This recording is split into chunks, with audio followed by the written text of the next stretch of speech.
தண்டு கீரையை செய்ய போகிறோம். தண்டு கீரை செய்ய ஃபஸ்ட்டு கீரையை நல்லா அலசி எடுத்துக்கோங்க. பொடி பொடியாக கட் பண்ணி கீரையை நல்லா அலசி எடுத்துக்கோங்க. இந்த கீரையோட கொஞ்சம் வெங்காயம் போட்டு, அதோட ஒரு தக்காளி, இந்த கீரையோட ஒரு தக்காளி, 5 பல் பூண்டு போட்டுக்கோங்க. தேவையான அளவு உப்பு போட்டுக்கோங்க. 1/2 ஸ்பூன் ஜீரகம் போட்டுக்கோங்க. பருப்பு தண்ணி எடுத்து வச்சுருக்கேன். கொஞ்சம் பருப்பு தண்ணி போட்டு, சாதா தண்ணியை விட பருப்பு தண்ணி போட்டு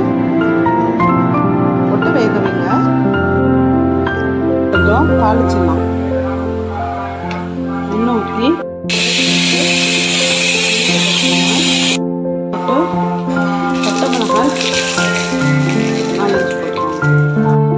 கருவேப்பிலை 4 போட்டுக்கோங்க.